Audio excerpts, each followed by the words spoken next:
Olá, bem-vindos à 10ª aula do nosso curso Aprenda JavaScript. Nessa aula eu quero continuar a falar sobre funções e eu quero falar um pouco sobre o retorno de funções e também sobre parâmetros e argumentos de funções. Bom, vamos começar a falar sobre o retorno de funções. Toda função retorna um valor. Para que uma função retorne um valor, nós devemos usar a palavra-chave return. Então nós temos aqui o corpo da função return e ao lado de return uma expressão que vai ser o valor a ser retornado quando essa função é invocada. Porém, às vezes nós não colocamos o return.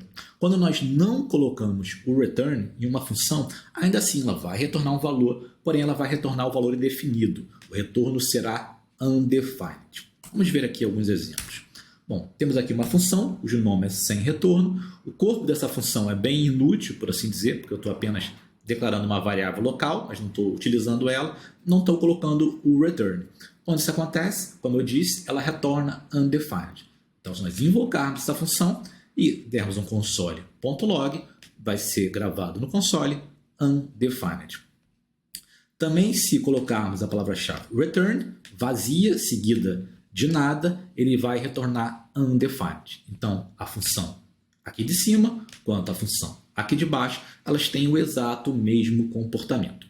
Isso aí tem que ficar claro que toda função retorna um valor. Se nós não indicamos o valor a ser retornado, retorna indefinido.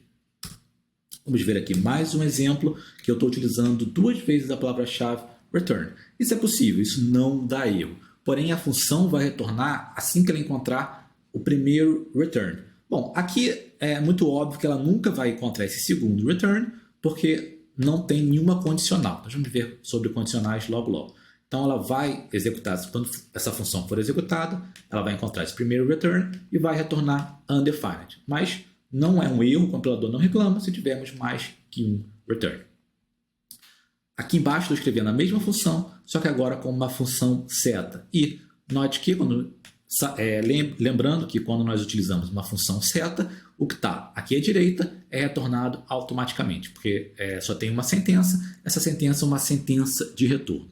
Se dermos o console log, aparece indefinido. Por que indefinido se existe um return aqui? Bom, no caso é porque console.log é uma sentença e essa sentença, sentenças não retornam nada, ou melhor, o retorno de sentenças é indefinido, porque toda sentença retorna indefinido. Por isso aqui aparece undefined.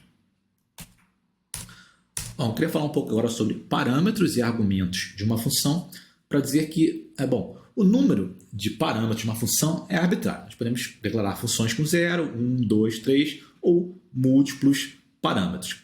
Porém, quando nós executamos tal função, nós não precisamos passar como argumentos o mesmo exato número de parâmetros que essa função possui. Nós podemos, às vezes, passar menos argumentos do que parâmetros ou mais argumentos do que parâmetros. E o que acontece quando passamos menos argumentos é que os parâmetros que não recebem nada assumem o valor de indefinido.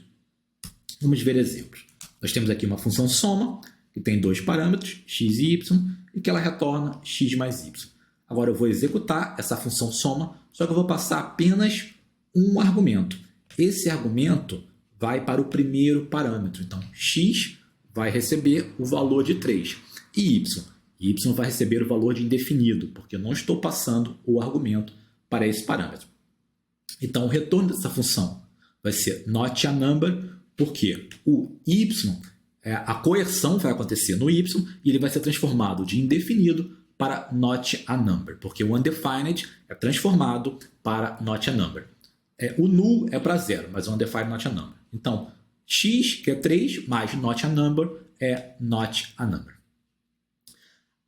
Às vezes, a gente quer dar um valor padrão para o argumento, caso o seu valor não seja passado na função.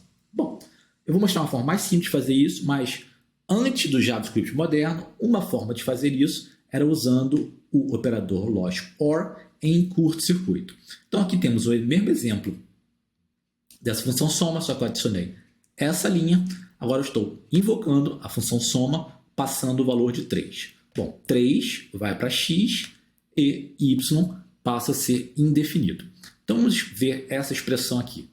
indefinido junto de um operador lógico é transformado para falso. Então aqui é falso or zero, falso ou zero. Quando é falso, na esquerda do or, essa função vai ser avaliada em zero e y vai receber o valor de zero. Então aqui fica x, que é 3 mais 0, 3.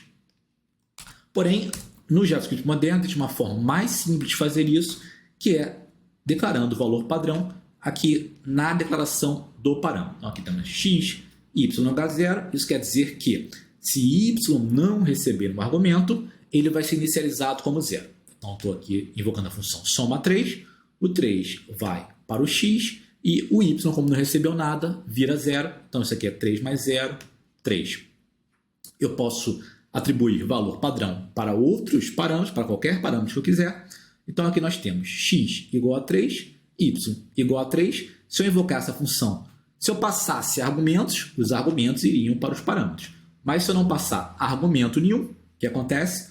X assume o valor padrão 2, y assume o valor padrão 3, então return x mais y, 5. Bom, vamos ver agora o caso de se nós passamos mais argumentos do que parâmetros. Mesmo exemplo da função soma, só que agora eu estou invocando, passando 6 parâmetros. 1, 2, 3, 4, 5, 6. O que acontece? O 1 vai para o parâmetro x, eu passei 6 argumentos, né? Não 6 parâmetros. O 2 vai para o parâmetro y, e o 3, 4, 5, 6 não vai para nada, porque não tem nenhum parâmetro para receber esses argumentos. Mas a função não vai dar erro, o JavaScript não vai se queixar disso.